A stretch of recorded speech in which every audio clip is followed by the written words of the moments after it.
Alhamdulillah, wa salatu wa salam ala rasulillah wa ala alihi wa sahbihi wa man walah, amma ba'd. Alors, parmi les raisons de la présence d'un djinn dans un corps, parmi les raisons les plus récurrentes, les cas les plus qui arrivent les plus souvent, c'est la présence d'un djinn amoureux.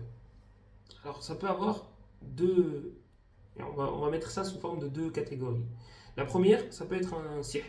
Ça peut être à cause d'un sort, à cause d'un sort, d'un sort, à cause de la sorcellerie, d'une sorcellerie. Et du coup, le djinn est resté longtemps avec la personne et il a fini par tomber amoureux. Et le deuxième cas, c'est qu'il est tombé amoureux et on va voir pourquoi. C'est qu'il est tombé amoureux autrement. On va voir pourquoi. Alors, pourquoi il est important de faire la différence entre ces deux catégories? Parce que si tu veux t'en débarrasser alors que c'est un sihr, il va falloir te débarrasser du sihr. Comment te débarrasser du sihr? Ça, c'est un autre sujet. Mais il va falloir que tu te focalises sur ça avant de te débarrasser de lui. Parce que s'il te dit, ben, moi je ne peux pas sortir, bah, c'est peut-être vrai. Ça, c'est dans le cas où il est là à cause de la sorcellerie aussi, qu'il est tombé amoureux à cause qu'il est resté longtemps, le long terme. Il t'a kiffé. Deuxième, du coup, le deuxième cas de figure, c'est dû au laxisme de la personne. Laxisme au niveau de la pudeur. Laxisme au niveau de la pudeur. La façon de se vêtir. La pudeur de manière générale. Et on a déjà on a déjà eu des patients qui ont parlé et qui ont dit, le djinn a parlé. Le djinn a dit pourquoi il était là. Voilà, je tombe amoureux parce que euh, elle se faisait belle pour moi. Elle dansait devant moi.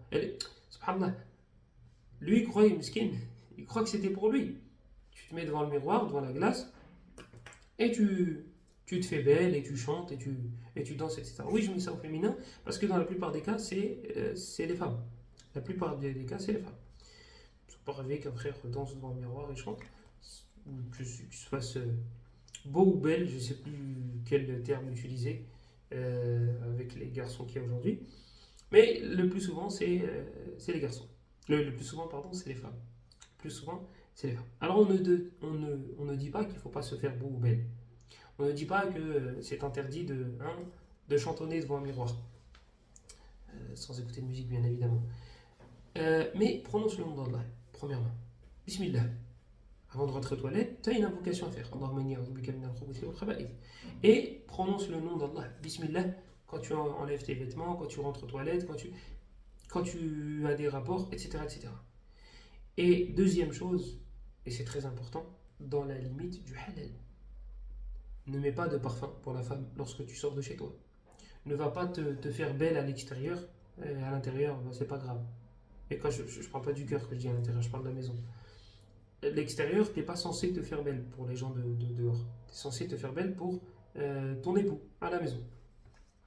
Alors, oui, ça, les musulmans et les musulmanes vont trouver ça normal et logique, et les autres, on s'en fiche.